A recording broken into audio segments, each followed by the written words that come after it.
How can we bounce back from failure? I was reminded of the unsinkable Molly Brown and wondered if her story might hold a clue about being unsinkable or being unshakable when faced with failure. As we know, she was on board the Titanic, which sank in only a few hours. It wasn't that she was drowning, she was actually helping with the ship's evacuation, taking an oar herself in her own lifeboat. And it made me wonder, is the key to quickly coming back from a failure all about shifting our focus from the failure to the opportunity? How exactly can we become so buoyant that nothing could drown us? This podcast is all about helping you with your spiritual growth so you can overcome obstacles and manifest your destiny to crystallize all things good, basically, to have success on life's journey. It's all about getting unstuck by unlocking your hidden power. So let's get started.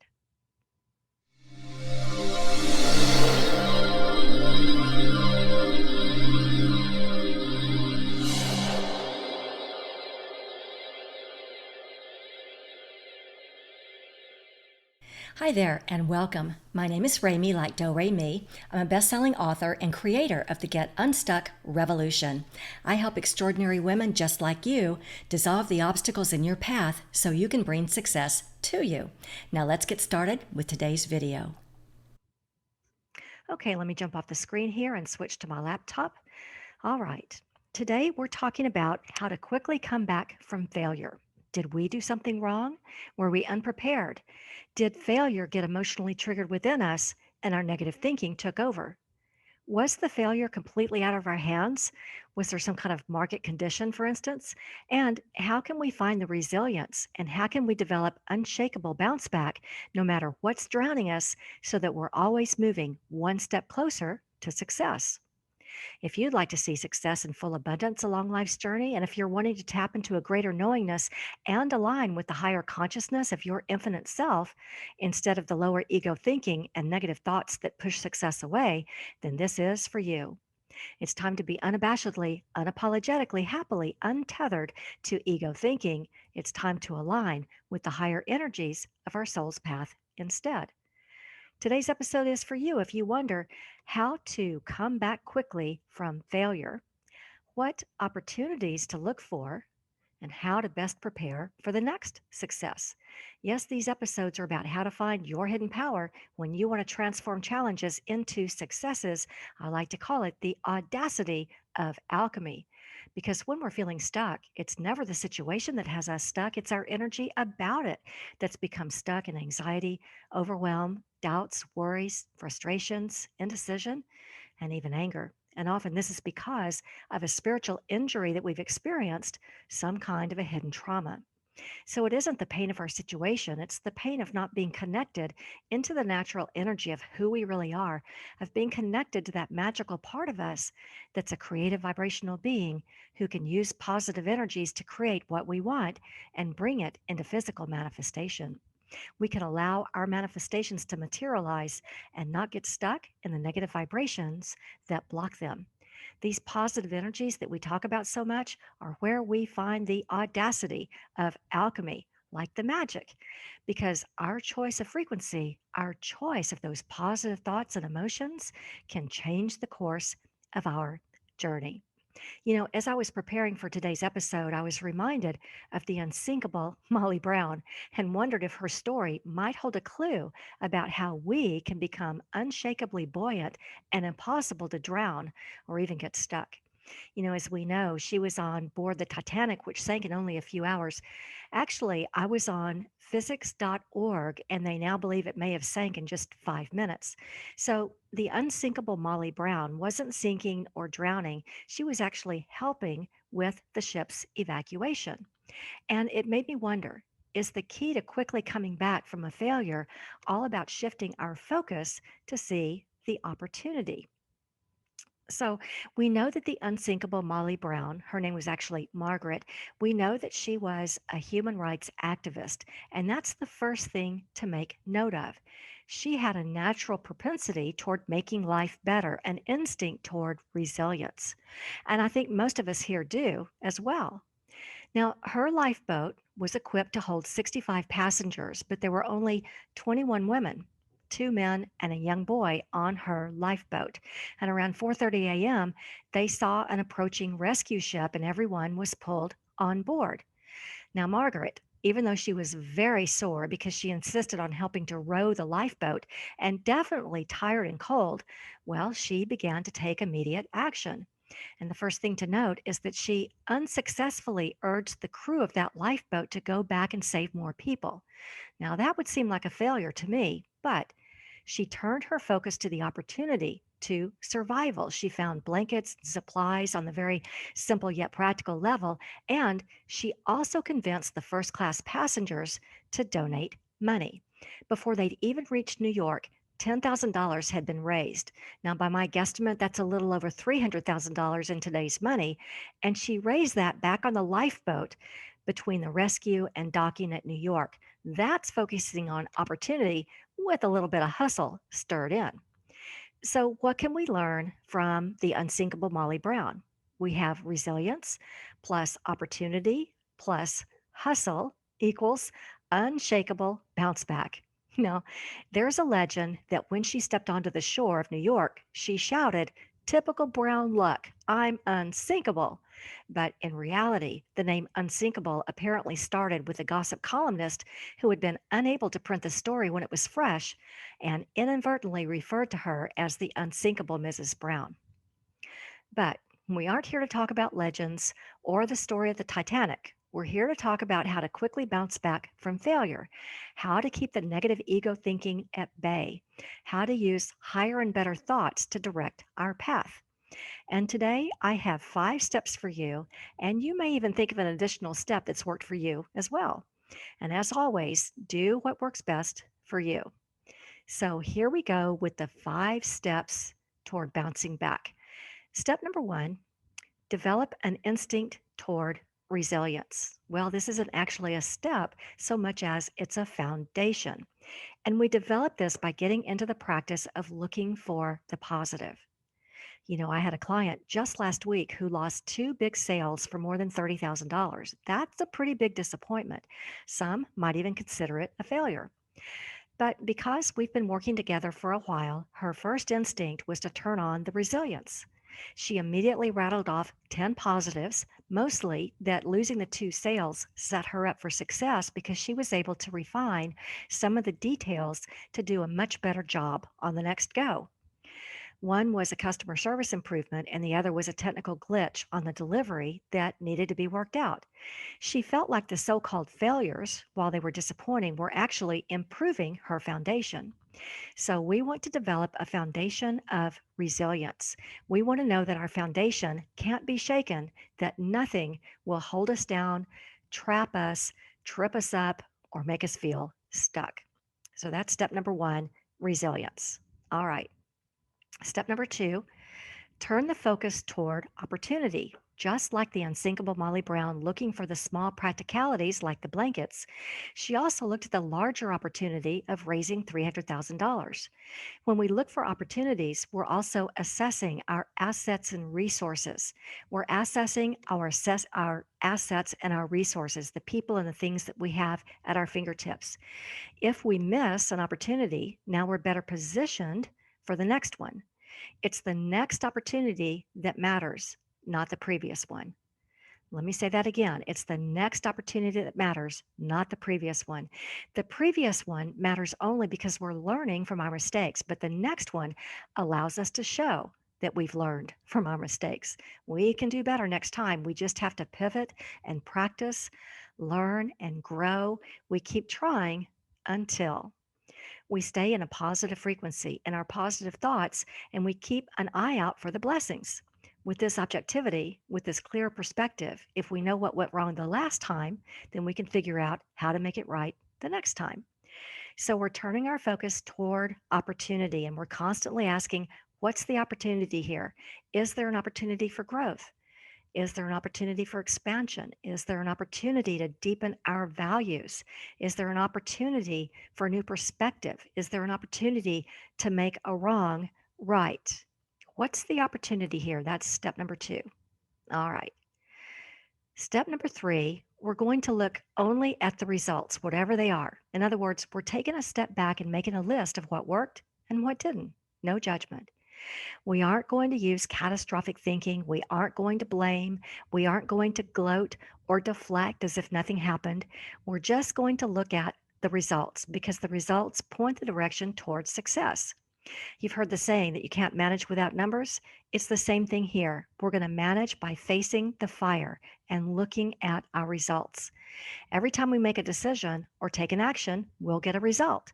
And that decision or that action, it either worked or it didn't. We'll either pivot or we'll continue with the same course of action, but with a couple of tweaks here and there.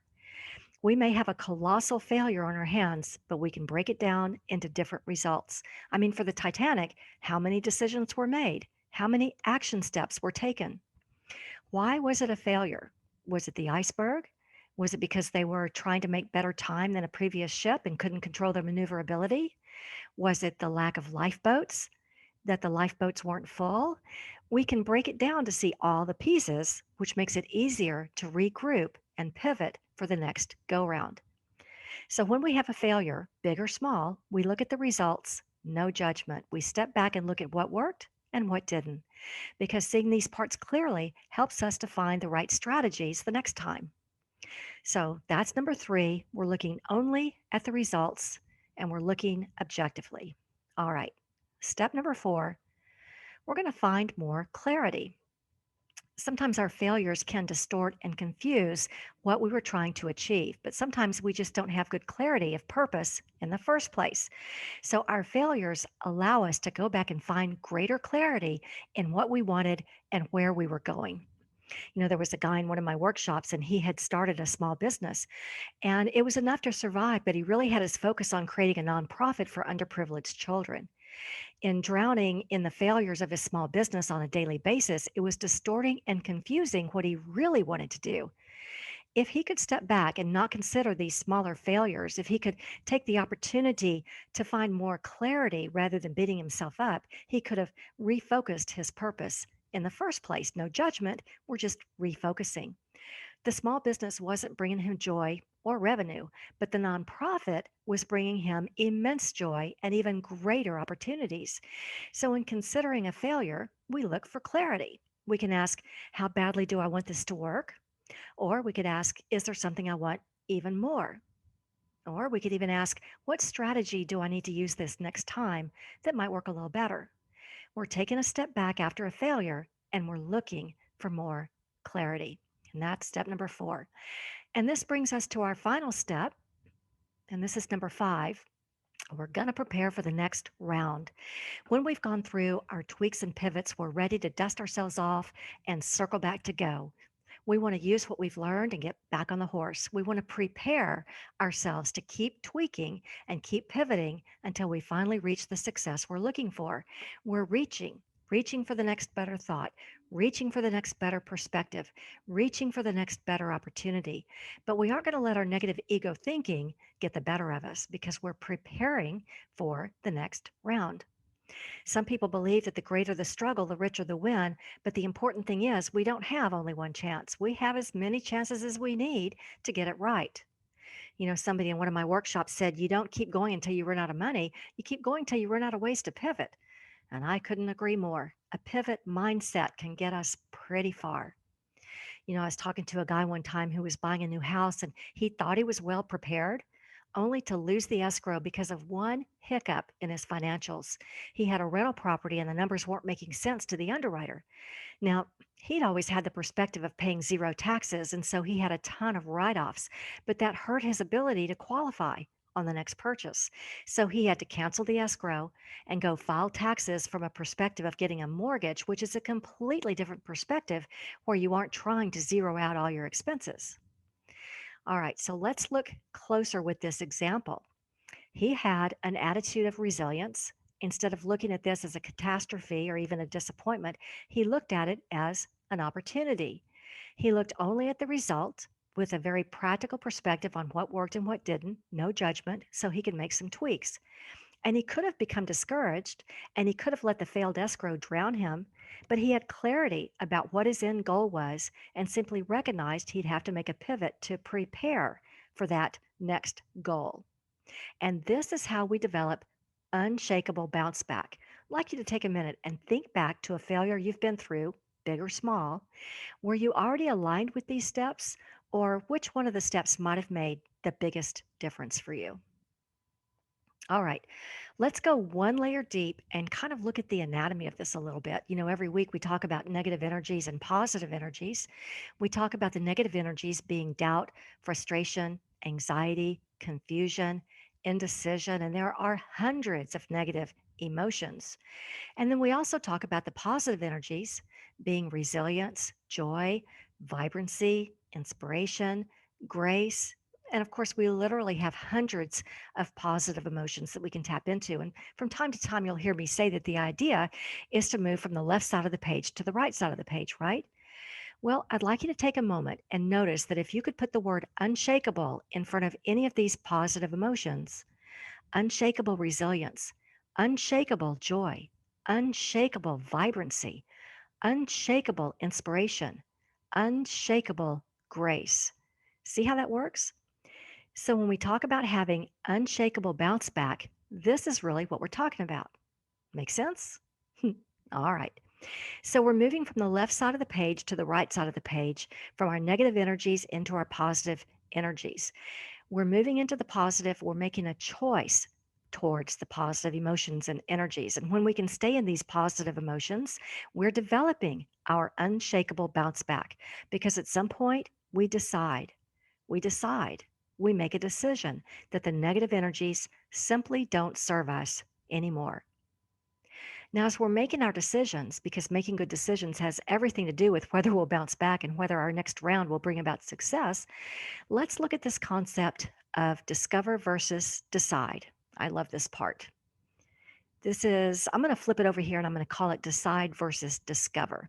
This is a tool that you can use so many different ways. On the left side, we get into fiction, into storytelling.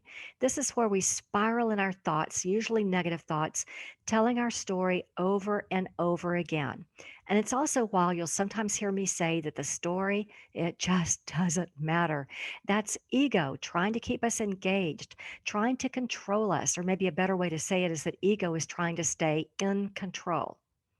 Also, over here on the left side, we get into generalities. This always happens. Things never go my way. Those are generalities using the word always and never. Also, here on the left side, and this may be the most dangerous part of our storytelling and our generalities, we develop a closed mindset. We develop fixed ideas about how things are supposed to be instead of allowing things to unfold to our highest benefit. A closed mindset will have the storytelling and the generalities for sure, but this is ego trying very hard to prove itself right. Ego is trying to prove itself right, and that's where this closed mindset comes from. So, ego begins to look at the deficits of our situation in order to justify why it's okay that we're in such a negative mindset. But remember, there's one advantage that comes with our ego, and this is the contrast that it provides if we'll use it that way.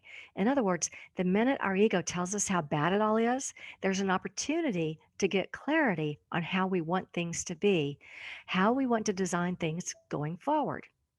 Okay. Also, on the left side of the page over here, well, here it is again, a lack of clarity. We aren't sure about our purpose. And I'm not talking about life purpose here, but just what's our purpose or what's our objective within our situation? What's our objective? Are we clear? And then also on the left side here, we get a negative perspective. And this is where we can get into catastrophic thinking, which can really cloud our judgment. We'll remember from the Course in Miracles that a miracle is simply a shift in perspective. So this is where we can make that shift from catastrophe to a better than expected outcome. We want to avoid the negative perspective. Well, we want to avoid everything here in the left column. We want to avoid the storytelling. We want to avoid the generalities, the closed mindset, the lack of clarity, and we, of course, want to avoid the negative perspective. All right. So let's consider an example. Let's say that you have some kind of explosive family or business drama, some kind of suspected betrayal, maybe. Well, we might get into storytelling because we've been through something similar before, or we've watched someone else go through a betrayal. We might start to make up stories before we ever get to the truth or look at the actual facts. And we may get into generalities. This is how all women are. They're all gold diggers, or all men are cheaters, or business partnerships always fail because one person always carries the load for the team. We might develop a closed mindset. After all, if we believe that all men are cheaters, it protects us from being hurt again, right? But a closed mindset, while it may protect us, also closes us off to better outcomes. And then, with all of this, of course, we might develop our negative perspective. In becoming someone who has unshakable grace or unshakable resilience, or if we want to develop unshakable bounce back, well, we want to move to the right side of the page where the positive energies live. And so, over on the right side of the page, well, this is where we look for the truth. We want to stay out of storytelling and look for the truth. Instead of generalities, we want to be impartial and detached while we're in this discovery phase because we're discovering, we're not deciding. Let me say that again. We're discovering, not allowing our ego to decide for us. And rather than having a closed mindset, we want to be open to possibilities because maybe we've completely misunderstood and there's something amazing that's about to unfold if we'll get out of the way. In finding the truth and in remaining impartial and in being open to possibilities we hadn't considered, we're developing clarity as we go. Because if we're in the middle of things falling apart, if we're in the middle of failure, these things that we're discovering are bringing us more clarity. We want to get more and more clear about our purpose, about our objective, about what we truly want out of the situation. And lastly, we want the evidence. We don't want the fiction of storytelling and all that. This is where our inner legal assistant can really shine. Nobody can be convicted on a lack of evidence. So we want the truth and we want the evidence before we make any decisions. If we're sitting on some kind of betrayal, even if we've betrayed ourselves, this is a process that works just beautifully because we're strengthening who we really are. We're strengthening our convictions and we're strengthening our confidence and we're strengthening our ideas for what comes next, for how we'll pivot and remake our reality. All right. So that was just a little anatomy for you of how we develop our bounce back muscle and how we keep from circling the drain if we're facing failure, because there will be a point where we have to dust off and go again. Okay. At some point, we're going to have another go at things. We're going to start dating again. We're going to hire a new employee. We're going to start a do over for the project that just failed. Whatever it is, at some point, we're going to go at it again. So far, what is your biggest takeaway from this exercise of decide versus discover? What was your favorite part right there? All right. Well, I have given you a lot today. So, circling back, this is how we develop unshakable bounce back so we can come back quickly after a failure. One, we have an instinct toward resilience. Two, we focus on the opportunity. Three, we look only at the results, what worked and what didn't, no judgment. Four, we look for clarity about what we want to create next. And then five, we prepare. We prepare for the next round. When we think in terms of having unshakable bounce back, we're talking about resilience, but most of all, we're going to pull out our list of what worked and what didn't, and we're going to look at the truth. We're going to stay objective, and we're going to be open to possibilities for a better than expected outcome. We're going to keep our thoughts higher and better, and that will become the basis for our next go round. Because above all else, as we empower ourselves towards self expression, who we are at our core, and what we're creating, without the negative thoughts and emotions that can drain us, well, in doing that, we're choosing a higher frequency, higher and better thoughts, because our choice of frequency, our choice of more positive thoughts and emotions, it changes the course of our journey, especially when we're bouncing back from a failure. So, reflecting back on everything we covered today, how can you apply what you've learned? Do you feel like you have some new tools to develop unshakable bounce back so you can come back quickly after a failure? Well, I hope this helps you as you're using the powers of alchemy to transform challenges and obstacles into positive new successes. This podcast is all about helping you have success on your spiritual growth journey. It's all about getting unstuck by unlocking your hidden power. But if you still can't get your head around what's got you stuck in life or in business, you can tell me about it. You can send me a question to questions at unlockyourhiddenpower.com, or you may not know that you can schedule a one-on-one session with your own personal unstuckologist, that's me, by visiting instantbreakthroughsession.com. This private session is designed to help you tap into your greatest resource, that's you, and together we can make quite a team toward calling in the transformational powers of alchemy.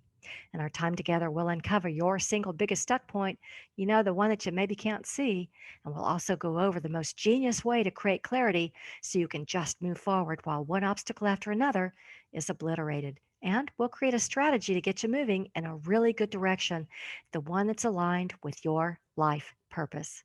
If this sounds like a match made in heaven, you can hop on over to instantbreakthroughsession.com right now and book the time slot that works best for you. Well, thanks for joining me today, and I'm wishing you a life filled with all the alchemy you need to bring success to you. Feel free to share this video with anyone you know who's feeling stuck, and I look forward to seeing you on the next episode.